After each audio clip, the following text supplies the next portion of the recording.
Klein. Thank you very much for tuning in today. We have a lot of ground to cover, so we're going to get right into it, previewing the week in the NFL, previewing a sneaky good UFC card, and we're going to get into some pro wrestling talk as we book to Wrestlemania. That's what we're doing this week. Well, we're not booking to Wrestlemania. I'm not doing step by step. We're booking Wrestlemania. Y'all can fill in the blanks. But that is what is coming up. If you see the Flames hat, if you're watching on YouTube, hit like and subscribe. That helps me out a lot.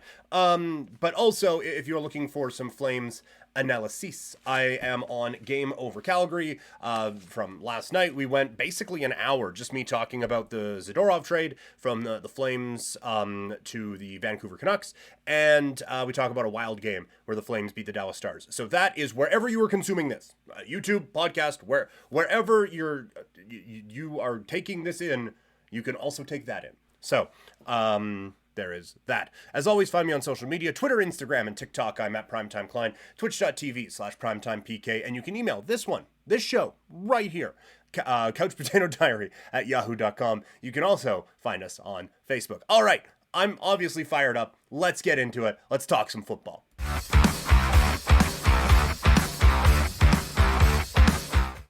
All right, it is week I have written down 14. That can't be right. I think it's week 13. I think that this is not me doing a bit like, oh, well, I can't believe how late. Yeah, no, it's week 13. I screwed that up. That's my bad. Okay. Whew, I don't know where this is all coming from. All right, let's get into it, though. We will start with the Denver Broncos taking on the Houston Texans. So if you're new around here, I run through some stats, do a bit of a breakdown, and then give a pick on each game. I stopped tracking it a bit ago. Not because I think I was doing terribly, just I forgot. And it's a lot to go back and catch up on. So, but we do a pick per game, and then I'll let you know at the end of the show which ones that I'm going to click on for the week. Cool? Cool. All right, so it's Denver Broncos taking on the Houston Texans. The Texans favored by 2.5 points with the total set. This is one of the few totals that actually looks like an NFL total from yesteryear. The total is at 47.5. The Denver Broncos coming into this one, 17th in EPA per play, which you're going to hear me reference a lot. This is a stat where if you start a drive at the 25-yard line, you are expected to get, let's say you're expected to get 3 points on a drive that starts at the 25-yard line, just for math. If you make a play that gets you to midfield, then all of a sudden a drive that gets you to midfield, you are expected to get 4 points. So you have added an extra point there. Each play is broken down like that and then averaged out per play, and that's where you get EPA per play. So it just kind of judges how well the offense is moving and how well defenses are defending. And so for the Broncos, they're 17th in EPA per play, 22nd in drop back success rate. Success rate, first and 10, a successful play, or a play that's deemed successful, I guess, is 5 yards. Basically, you get half of the yard to gain until third down, and then you're supposed to get it, right? And fourth down as well. Those ones are deemed successful. So if you make a pass on first down for 6 yards, that's a successful pass. If you make a pass for 2, that's not. If you get sacked, also not. So that's what success rate is. And they're 22nd in the league in that. There's 32 teams. The Broncos defense is 30th in defensive EPA per play, but from week 5 on, and week 4 is the game where Miami kicked the shit out of them. This defense improves to 11th. So this defense is actually playing quite a bit better. They're 22nd in DVOA, 18th in weighted DVOA. So even with taking more of the schedule into account, that they are still 22nd in the league in efficiency, 12th in offense, and again, the defensive stats are going to be skewed there at 32nd. Taking on a Houston Texans team that's 9th in EPA per play, 6th in drop pack EPA per play. They're not running the ball really well. They're in the bottom third of the league in rush success rate and rush EPA, but obviously the star of the show has been CJ Stroud. The thing that was interesting to me is defensively, this team has struggled. They're 21st in defensive EPA per play, 24th in per drop back defensive EPA per play, and 25th in drop back success rate. Along with you, I am assuming are of the firm belief that Russell Wilson is cooked. But this Texans defense has kind of been getting cooked lately. And so I think that's an interesting matchup. Those numbers made it for me that I'm like, I am picking Houston in this game, but this was going to be one of my absolute locks. Like, fuck off. Denver? I get that they're on a bit of a heater right now, but they're, again, one of the things I said I wouldn't talk about is, well, who have they beat? But in this winning streak, like, I'm not buying what they're selling. And I've said that in this week when out on social media. But seeing those numbers in the defensive side for the Texans just scared me away from clicking on it. But the official pick here is Texans -2.5. Chargers taking on the New England Patriots. LA favored by 5.5 points with the total at 40.5. You know the story for both of these teams. The Chargers have been able to move the ball. They are 10th in EPA per play. They are 8th in drop back. They're not running the ball very well, but they haven't had to. Although I think that would probably help out a lot of the issues that they're having, actually, if Austin Eckler could get back to what he is supposed to be. Defensively, this team has struggled, and that is another knock against a coach who's supposed to be a defensive specialist. Like, I don't like calling for people's jobs. Again, I have had people call for mine, and then I've lost it, so I don't feel a great amount of sadness in this. If people can do that to me, I can do it to them. But he sucks. Like, he's not good. I don't understand what Staley has done to warrant having the keys to the future of Justin Herbert. So defensively, this team has greatly struggled. They're 27th in defensive EPA per play. DVOA, they rank 28th in efficiency. So this one's brutal. On the New England side, it's the exact opposite. This offense hasn't been able to do anything. They are 30th in EPA per play, 30th in EPA per drop back. That they're just not doing anything with the ball offensively. Honestly, 30th felt high. I was a little surprised at that, but we've had some pretty bad teams this year. But this defense is doing all right. They are, let's see, 6th in defensive success rate, so that they are shutting down teams when they need to be shutting them down, and they are still 12th in defensive efficiency. I can't, in all good conscience, for the rest of the year, take the Chargers and give up points, or take points, honestly. So we're going under 40.5 for this game. I think New England's defense is going to stymie this Chargers offense one more time, and I think this Chargers defense, while bad, isn't bad enough to make New England's offense look good. So we're going under 40.5 for the pick on this one. Detroit taking on New Orleans. The Lions are favored by 4. The total is at 46.5. That feels a little bit high. I get Detroit's defense has a lot of holes in it, and we have pointed this out on the instant reaction shows last week and whatever. We have pointed out like that this is a Detroit defense, and specifically a secondary, that can absolutely be taken advantage of.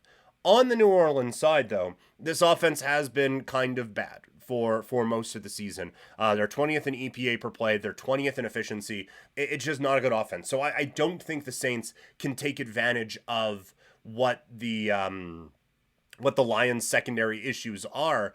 And Detroit's offense has stumbled the last little bit. Like they have all of a sudden had real problems with turnovers, and New Orleans' defense is 7th in EPA per play, and 13th in efficiency. So I think this is a tricky matchup for the Lions. I am taking Detroit -4, and that is, spoiler alert, something we're going to click on a little bit later on, because I do think they are just a superior football team to New Orleans, but that under is looking pretty tasty at under 46.5 as well.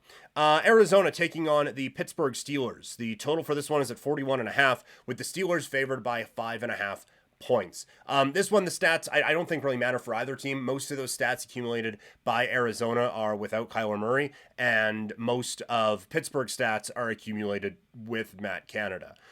I do think the Steelers defense, which does rank 6th in EPA per play, 9th in success rate, 7th in efficiency, is going to give Kyler Murray and this Arizona offense quite a bit of problems. And I think Pittsburgh's offense is going to be able to do enough in this game to probably cover that 5.5, but not enough to go over 41.5. And so the under is the play for me in this one. I just like Pittsburgh's defense, I think, can really bottle up what Arizona is trying to do.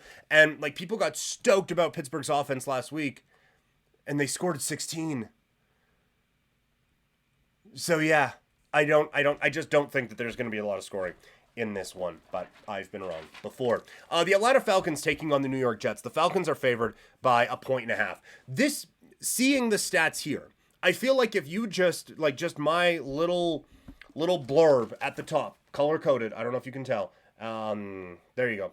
Finally getting away from the glare. Atlanta against the Jets. Just that little bit there should be enough to get Arthur Smith fired. And again, we're calling for people's jobs. Feels icky.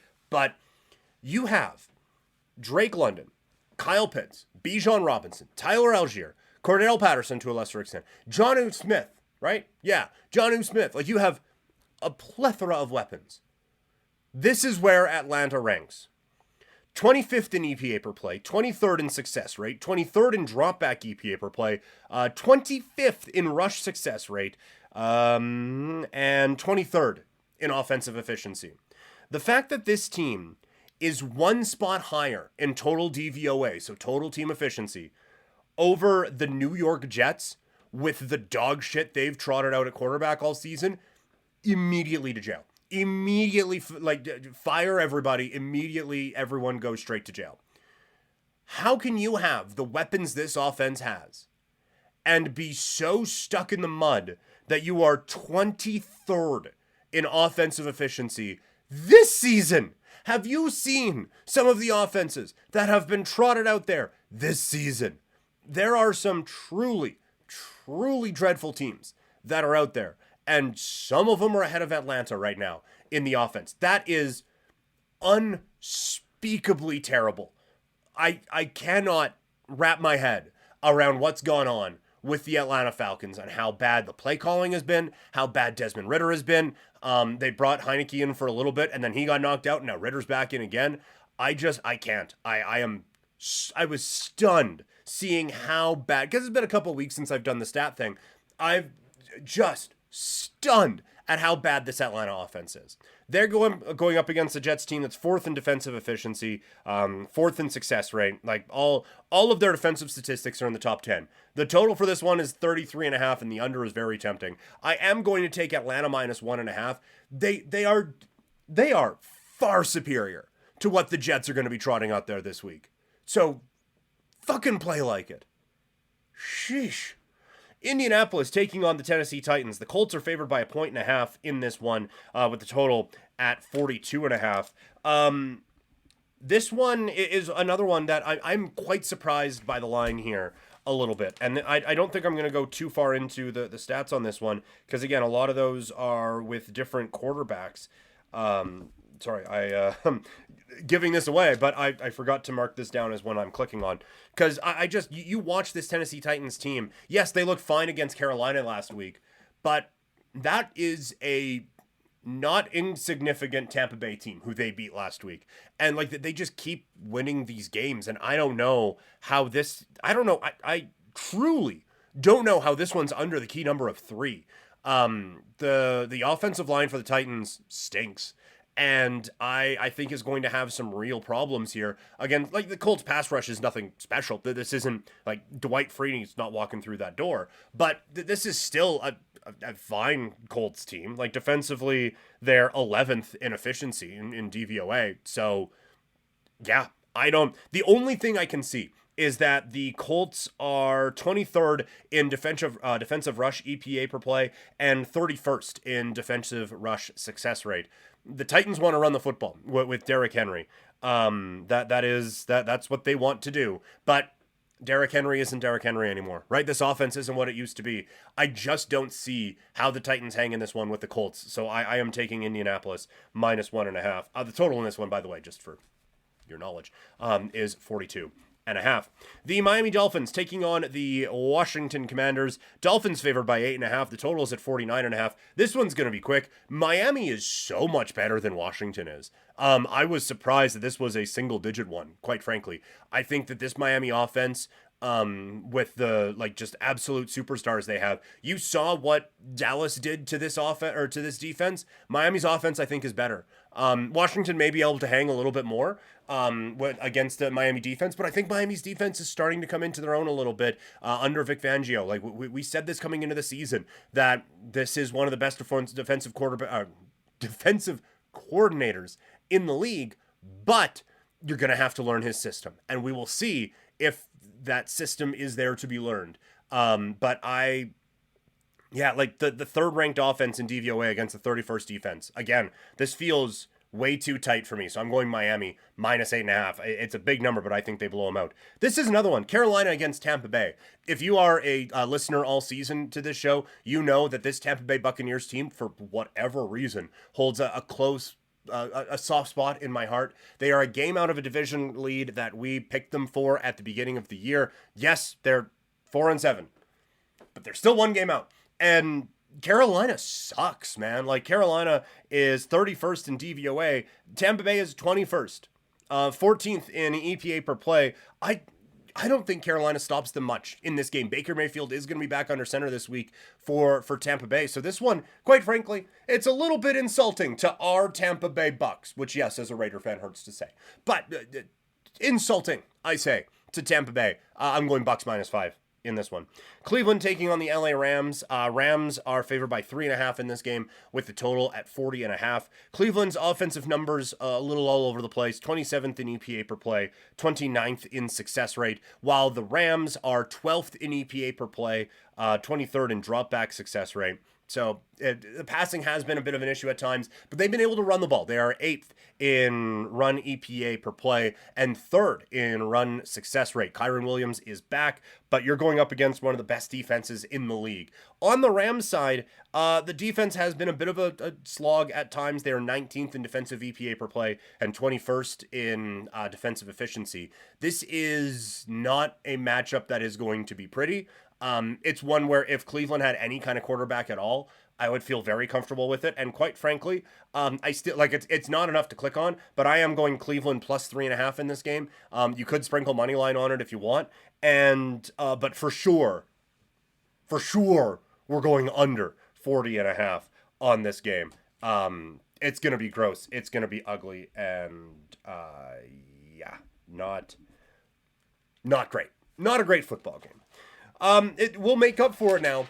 San Francisco taking on Philadelphia. The top two teams in my power rankings. 49ers favored by 2.5 with the total at 47.5. I said last week, no one is playing better football right now than the San Francisco 49ers, and the numbers back it up. They are first in EPA per play, success rate, drop back EPA, drop back success rate, 7th and 5th in EPA per run, and success rate per run. Defense is in the top 10 and everything except for against the run, which could be an interesting thing here against Philadelphia. The Eagles are going through a murderer's row and beating all of them. They are 10-1 on the year, and they too have a top 10 offense in basically every statistical category you could find. Defensively, 22nd in defensive EPA per play, and they are 17th in defensive DVOA. I just think San Francisco is a touch better everywhere right now. At least they're playing it. Right? Like, the offensive side, this offense is clicking, I'd say, much more effectively than what Philadelphia's been doing the last little bit. Defensively, since going out and getting Chase Young a couple of weeks ago, this defense is really causing some problems, and I think the defense is playing better than Philadelphia's defense is playing right now. And so I just think they're a touch better all across the board. So give me San Francisco minus 2.5 in what could be the game of the year. I cannot wait for this one Sunday afternoon. Sunday evening, we'll be waiting all day for Kansas City against Green Bay. Chiefs favored by 6.5 points. The total's at 42.5. Kansas City's offense really got back on track against the Raiders last week, going up against a Green Bay defense that looked pretty good in their matchup with Detroit. But again, Jared Goff was not sharp in that game. I do think this offense takes a bit of a step back from what we saw a week ago against Detroit. I just that Lions secondary isn't good. And Kansas City's defense is good. They're 8th best in defensive efficiency and 5th in defensive EPA per play and 2nd in success rate. So they have been shutting teams down. I think this is another tough one for Jordan Love. Give me the Chiefs minus 6.5. And then on Monday night, it is the Cincinnati Bengals against Jacksonville. The Bengals don't have Joe Burrow. The Jaguars are pretty well healthy. Give me the Jags minus 8.5. I don't know if there's a whole lot to break down in this one. It's just, this would have been such an intriguing matchup if Burrow was there, but that offense looked terrible last week without him. So it sucks, but give me Jacksonville in that spot. So there is your NFL preview here for the week.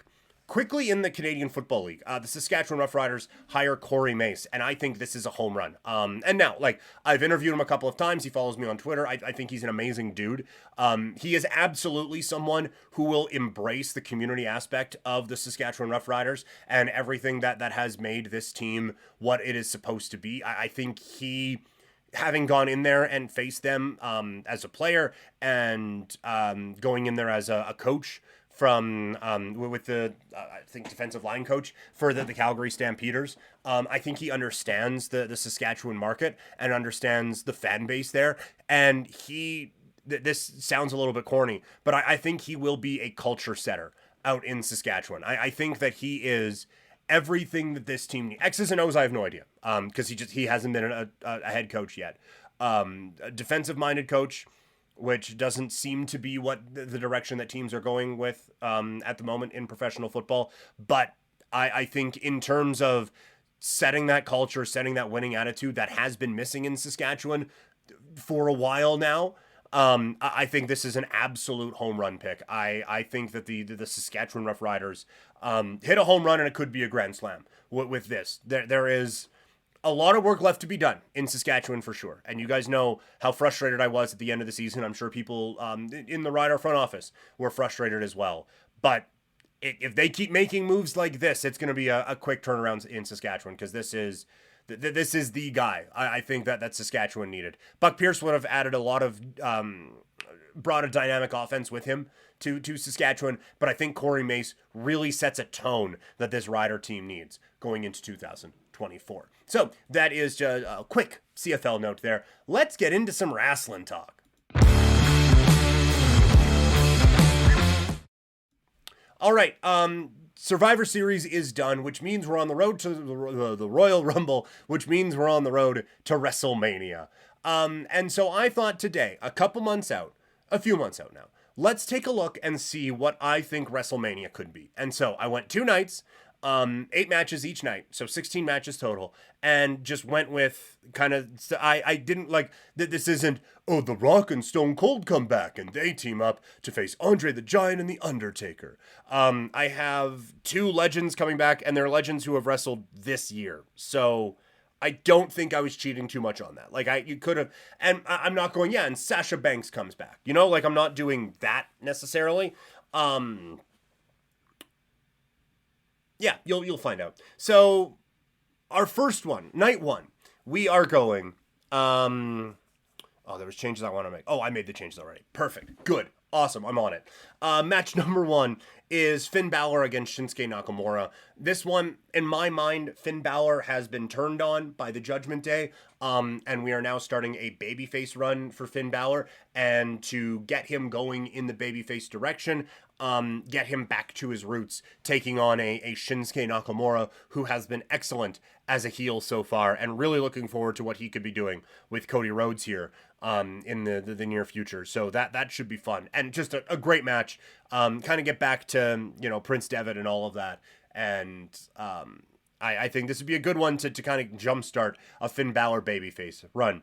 Kevin Owens against Killer Cross would just be or Karrion Kross. That's a callback. I think that would be just like a absolute brawl type of a match. I think you'd get some pretty good promos. I think Cross is someone who has kind of been, while involved in storylines, has kind of felt a little bit secondary. I think Kevin Owens can drag out a real high-level feud out of him. And so you can see early on here with my WrestleMania, we have a couple of matches that are going to appeal to people. A couple of matches that I think will feel WrestleMania-like. And a couple of programs that are going to elevate people involved in them, while also, I think, like, feeling of the stature of a WrestleMania. So that's it. The Rey Mysterio versus LWO feud will continue to WrestleMania. I have Rey Mysterio, Dragon Lee, and Carlito taking on Santos Escobar and the rest of the LWO. The women's tag team titles on the line. I have Charlotte and Becky finally teaming up as they go up against Asuka and Kairi Sane for the women's tag team titles. Don't ask who holds them at that point, but that is, I guess you could say Asuka and Kairi will hold them. That's what I'm going to say. This is a big damage control weekend, as you'll find out later. But that's where I would go with the women's titles again. Charlotte and Becky, the embrace at War Games, that felt like a legitimate thing and something you can build with. Now you keep a couple of them out of the picture for the title, where they have kind of just lived for a while, and these women's tag belts I think need a nice kick in the arse. So that is where I would go with that. The undisputed tag team titles on the line in a 4-way match. The Creed brothers, who we saw on Monday, against the New Day, against Imperium, against Drew and Sheamus in the a tag team turmoil that is one of those let's get everyone on the card type of matches, but I think would be an absolute baller match. The Creeds are great, man. Like, the Creeds are legit.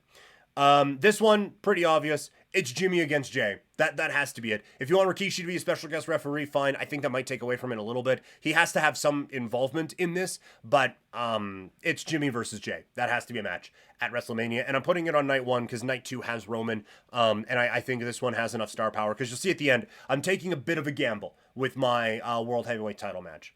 Second from the top, I have Gunther taking on Sami Zayn for the Intercontinental title. If we're looking for people for Gunther to drop the title to, I think Sami Zayn, who it's been a bit of a quiet year since his run with the Bloodline and he became a bit of a superstar. I think you can kind of, again, jumpstart that, give Sami another WrestleMania moment, and I would have him beat Gunther for the title here. And now Gunther can spin off into a world title feud going into next year, and he can be kind of the project leading up to WrestleMania 41. And Sami Zayn feels like a star again. The Intercontinental title does not drop in any value at all, but you do kind of elevate Sami Zayn in that. And then my main event for night 1, admittedly not the most star power for everybody. I have World Heavyweight Champion Damian Priest defending against LA Knight. Yeah. I just, like, LA Knight is on such a roll right now, and I like Damian Priest as world champion. I think he cashes in Money in the Bank here pretty soon. We'll get to how I think that happens in a little bit here, but I think that you can get to a point where, like, Damian Priest, boy, having a running back with a name that's close to that is really making me stumble. Having Priest be your World Heavyweight Champion, maybe you would want a bigger name there, but I think LA Knight is, like, it is just a meteoric rise, and this would feel like a world title main event at WrestleMania. It's not guys who are who have spent a lot of time in the main event scene, but I think you can do that with a 2-night WrestleMania and make these guys feel like the Bruce Pritchard says on his podcast, the best way to make people feel like main eventers is to put them in the main event. So that's what I'm doing with Damian Priest and LA Knight for my night 1.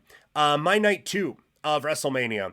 This is I need to get John Cena on the card match, and I also want, you'll see what I'm getting at.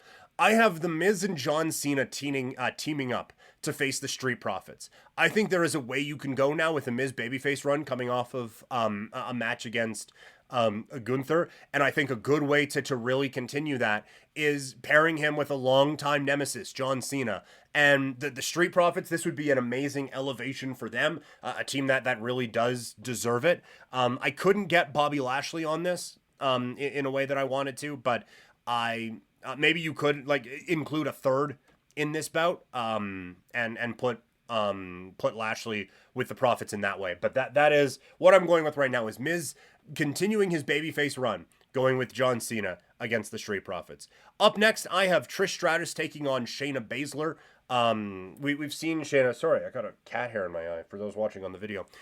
We've seen Shayna Baszler kind of befriend Zoe Stark here over the next little bit. So Trish Stratus comes back, does a lot of trash talking against Zoe Stark. You could even do Zoe against Trish here, but I think you could do that like at the Rumble or something like that, and it turns into Shayna Baszler, who I think should be getting more television time, taking on Trish Stratus for just a nice big spotlight spot. Up next for the Women's World Heavyweight Championship, or the Women's World title, sorry, I have Io Sky against Bayley. The fracturing of Damage Control comes to a head with Io taking on Bayley for the Women's World title. It's been teased for a while, and I think now, like, you could have Io, Kairi, and Asuka be your own, along with Dakota Kai, be your own faction there. Totally fine. I don't think you need Bayley in there anymore.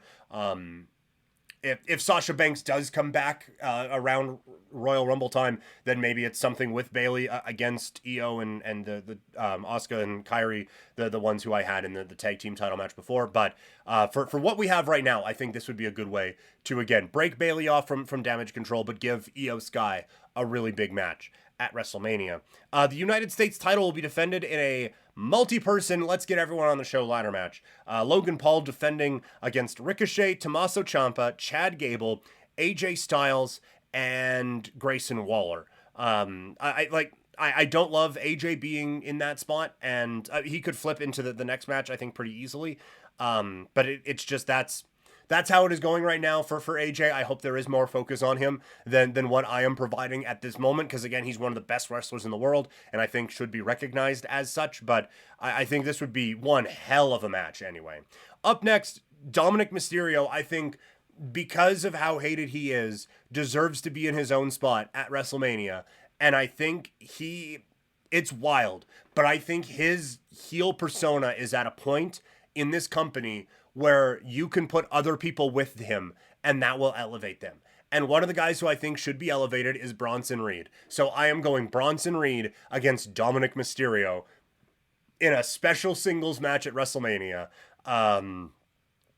It's wild that Dom's at this point, but man, people love to hate that dude, and I think that would help out a Bronson Reed at WrestleMania. I have Rhea Ripley against Xia Li, for the women's world title, or whatever hers is called. Yeah, whichever one it is. But I kept looking for a challenger for Rhea, and there keeps not being one. I had Nia Jackson here. I didn't love that. I think you could, say Lee wins the Rumble. She has a character that people would buy into. That they made her seem like a serious threat on SmackDown. I think that would be an out of nowhere, oh my god, what has this person done? Royal Rumble moment for the women's side, and then building her up for a couple of weeks. You can make this feel like an absolute match of the Titans with Xia Li pretty easily. She has a look, she has a skill set, she has a character that you can make into just an absolute fucking badass real quick, and I think that would really liven things up for a challenge for Rhea Ripley.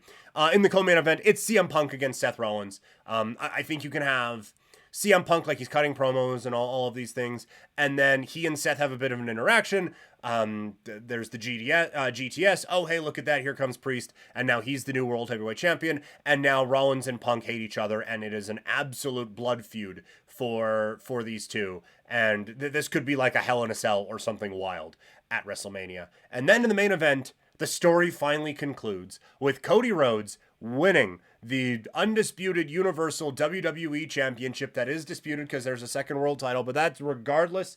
Cody Rhodes does eventually finish the story, beating Roman Reigns at WrestleMania. I think this is a baller WrestleMania, if I do say so myself. I didn't love it going in, but then the more I was like, okay, if I move this around here, I think that you come out of this WrestleMania with a lot of people who are elevated. I think you come out of this with a real direction for a number of characters, and I feel like you set yourself up really, really well for some big draws and a big night and a WrestleMania people are going to be talking about, while also you come out of it with a lot of characters feeling much bigger than they were going into it. So, WWE, Triple H, call me up. I'm here to help. Those are my picks for WrestleMania Night 1 and Night 2. I don't often do this for a UFC fight night, but this is a good one this week. Let's do a fight preview.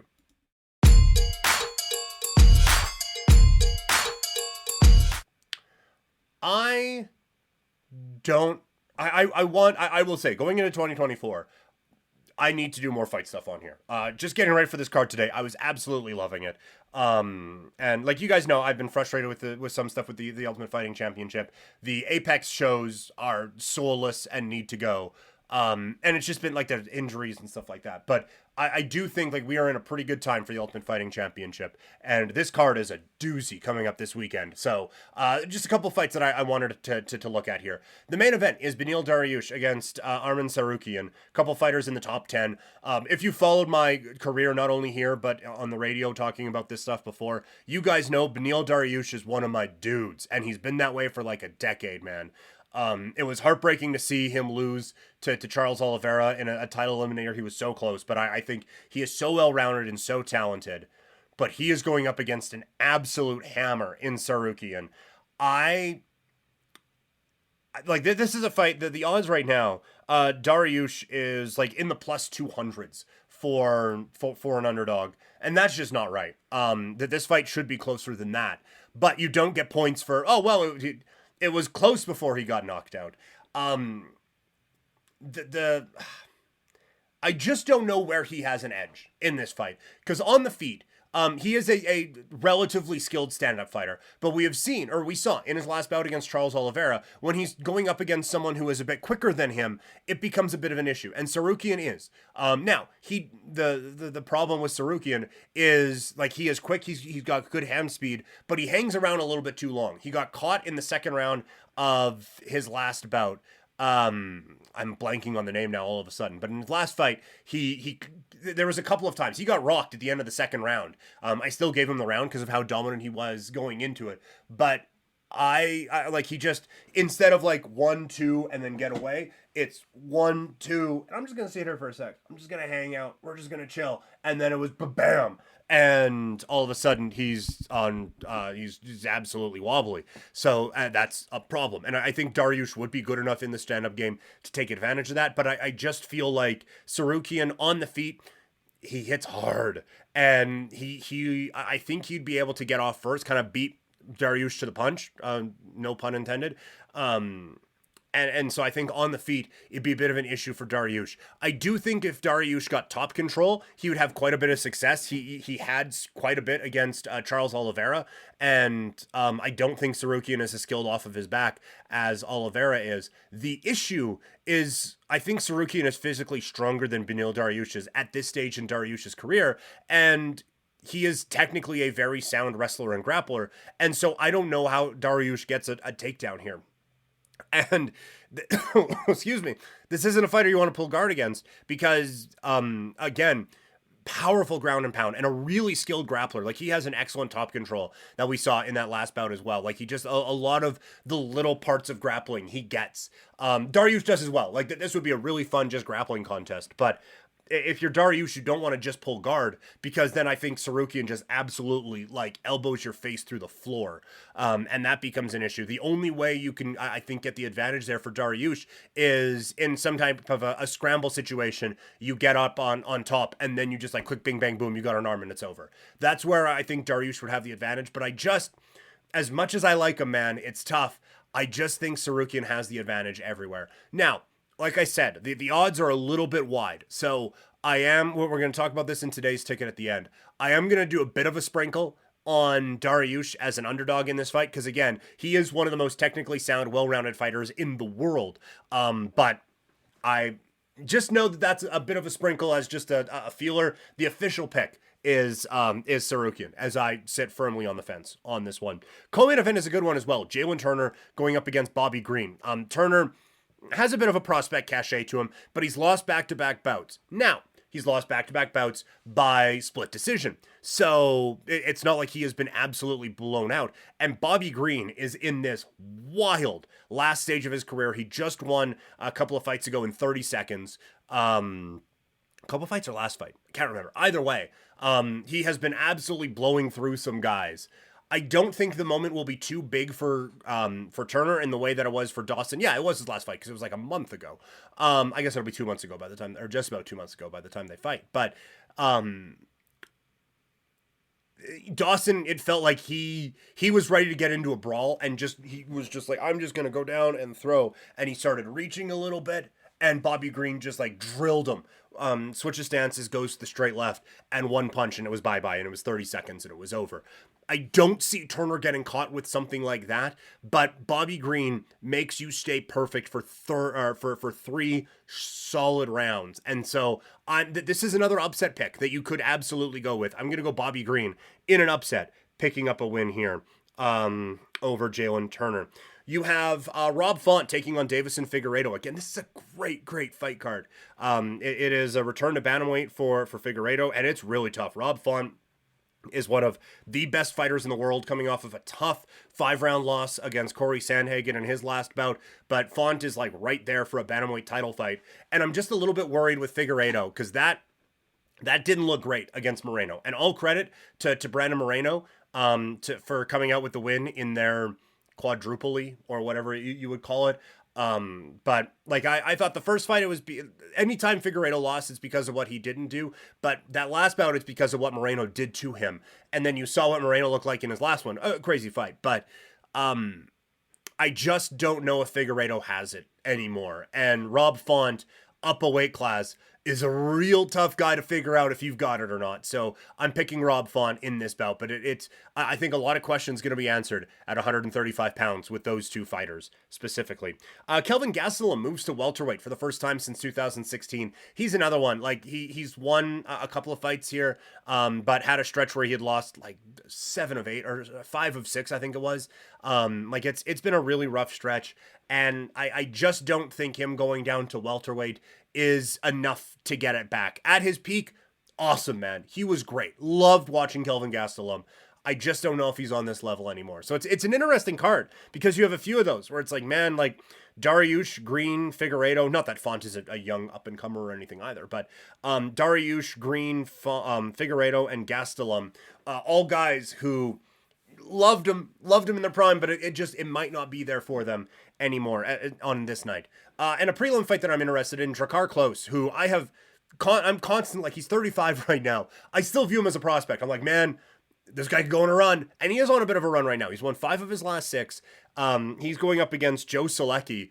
Solecki hasn't really fought anyone in the UFC. Like, he has a bunch of UFC fights, but he hasn't fought anyone close to the level of Drakkar Klose. So I like Klose in this one, but he is one I admit is a bit of a blind spot. Like I think that he can get to levels that he probably just can't, but I still have this vision of him in my head. It's a bit of a blind spot there. So just a bit of a UFC breakdown as we get ready for, I'm definitely not doing a breakdown of the card next week, unless something wild happens, but coming up December 16th, it is a UFC pay-per-view, and it should be a good one with Leon Edwards closing out the year against Colby Covington. All right, it's the weekend, so you know it's going to be big. Here is today and this weekend's ticket.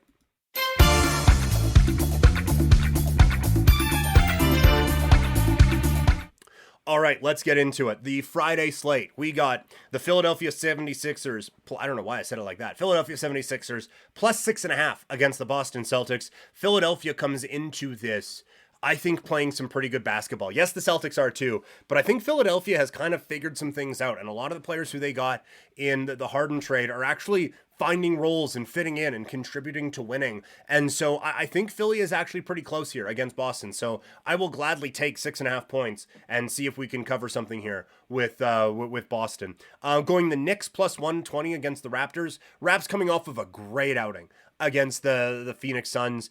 It's just consistency. And I think this defensive mindset that the Knicks have with Coach Tibbs is really going to cause some problems on the offensive side for the Raptors. So I'm going with the Knicks plus 120. We're going some college football. Oregon is 8.5-point favorites against Washington.